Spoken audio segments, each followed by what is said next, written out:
Hey, good morning everyone. Well, it's been about a month since I did my last update on how things were going around here.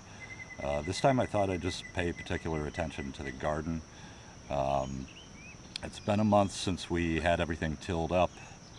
We've got tomato plants and our pepper plants transferred about 3 weeks ago, and if you remember, we have the my wife's spot where she did her sunflowers. So I'll just show you kind of what's going on. We had some corn, but that didn't work out too well, and I'll show you why here. So let's go take a look.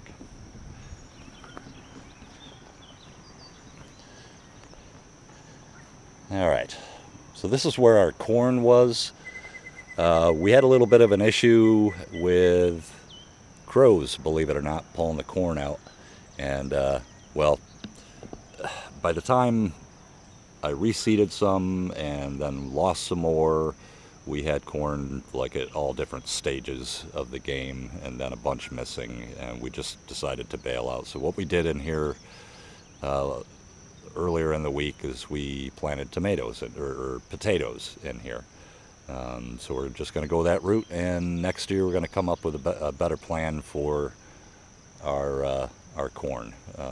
But like we're on new land, so we're trying to figure this all out. We don't know much about the dirt. We don't know much about the wildlife. Earlier this morning there was a rabbit sitting out here just kind of staring at the garden. But they don't seem to be touching much of anything.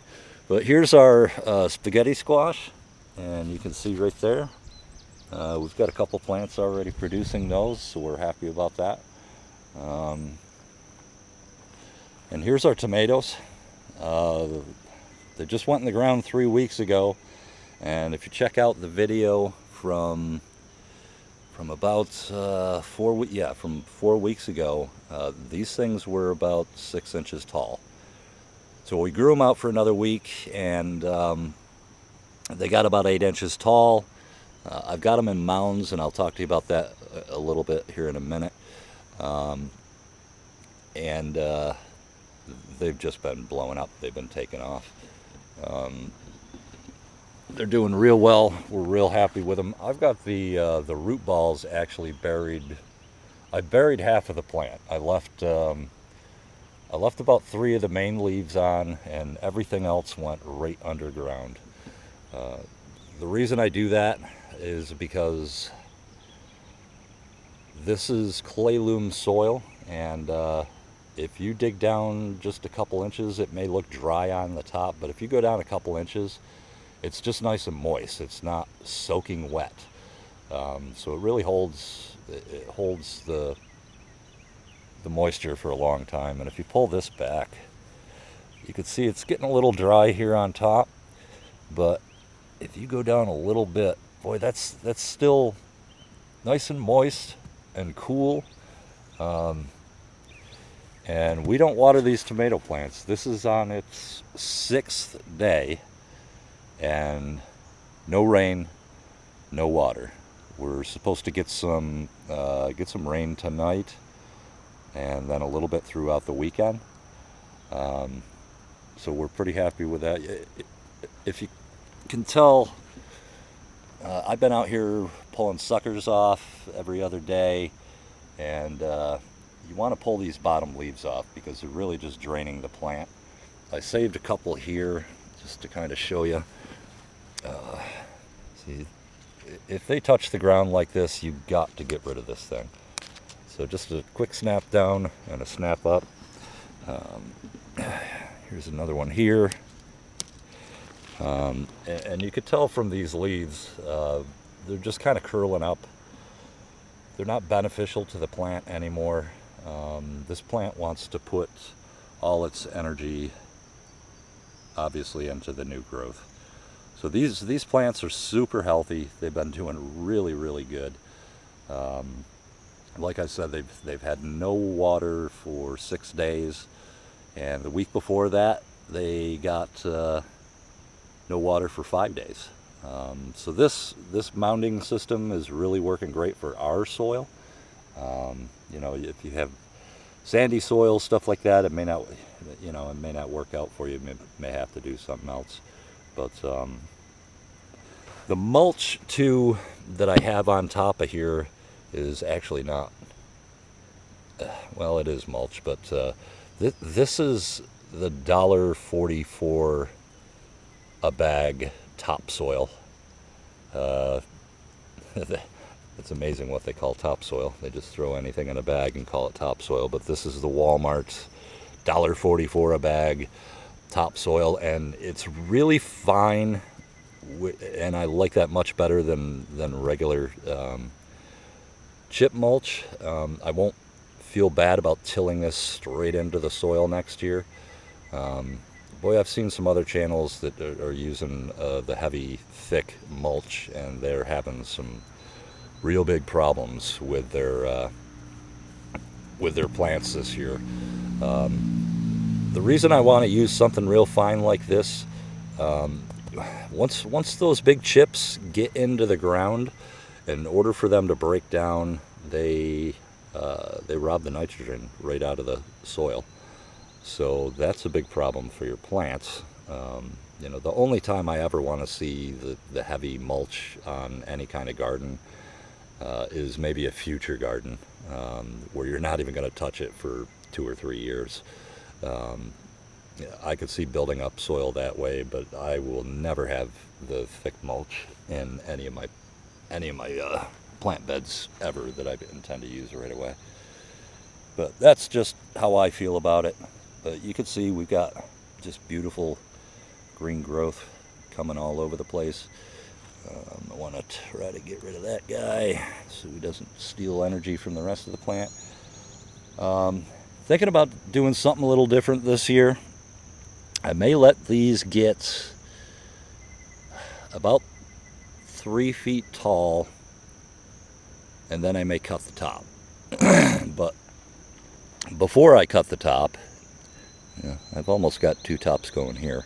This is, yeah, it's kind of hard to tell. But pretty much I want to do something like this. I want to get the plant to split because I know from experience that these things will get 7 or 8 feet tall. You don't want to grow all the suckers because you really want to grow tomatoes and not foliage. But yeah, this was a sucker at one time and I missed it.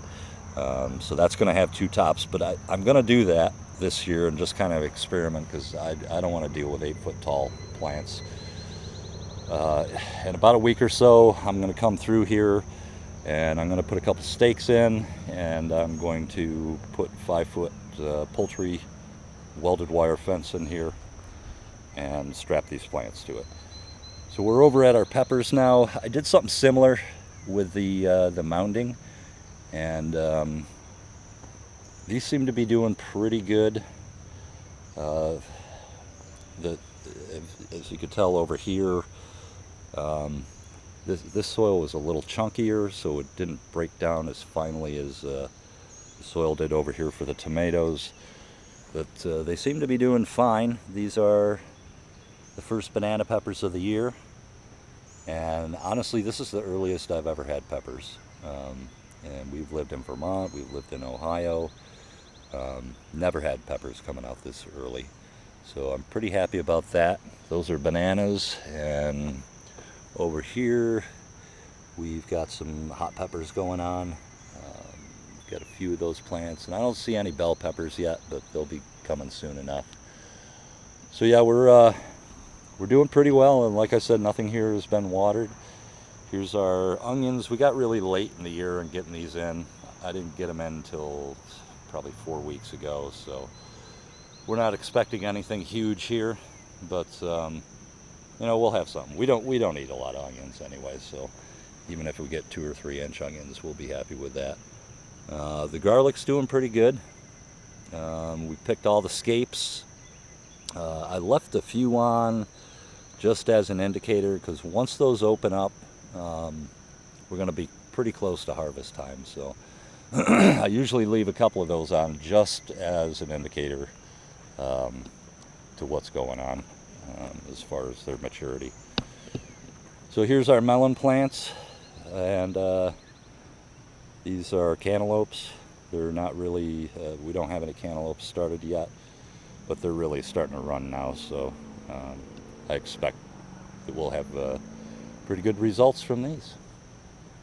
And all right, so 4 weeks ago my wife put seeds in this little patch over here. 4 weeks. These things are over 2 feet tall already. These are kind of fun to watch throughout the day. In the morning they're pointed towards the eastern sky. They're waiting for that sun to come over the tree line. And then all day long they're just like little solar panels with a tracker on them. The heads just keep moving towards the sun all day long. So that's been kind of neat to see. Here's a little experiment we're doing. Again, late in the year, trying to get things in. So I've got some cabbage kind of hidden in here, and so far the rabbits haven't bugged them. But my thinking was that the sunflower is going to let enough light through and offer it enough shade where hopefully we'll get some cabbage. It is late, but so before the sunflower got real tall, these were getting a lot of red leaves on them, which is not a good sign for green cabbage. But since everything's grown a little bit taller and these are getting shade now, they're starting to green up again. They're looking good. So hopefully that works. And I don't know, we're just trying it out, see what happens. But so far so good. It looks kind of promising. So, well, that's it. That's our little garden preview of the sunflowers are 4 weeks and from seed, and the tomatoes and everything, they're just blowing up. Everything in this garden is doing extremely well. I was in a pinch to get some rods to tie up those tomato plants, so just so you know, you can go to your craft store and buy 1/4-inch dowels 3 foot long for about 50 cents each, and that's what I did there. So for 10 bucks I've got 20 tomato plants all staked up, so I thought that was pretty resourceful. The garden stakes and stuff, they're just crazy expensive, and well, I'm cheap, so I know I'm going to be putting the fence up here shortly. I just needed something to get me by until then. So I've got about another week, and then I got to get my fence in here probably next weekend. And that's when I'll split the tops, and hopefully the 5-foot fence will keep up with it. All right, well, that's it. I'm going to go ahead and get this uploaded, and I hope you enjoyed it. Please subscribe if you haven't, and hit that bell for notifications, and hit that like button if you're interested in seeing more updates. But that's it, guys. Have a great day. Hope you have a wonderful weekend. Talk to you later.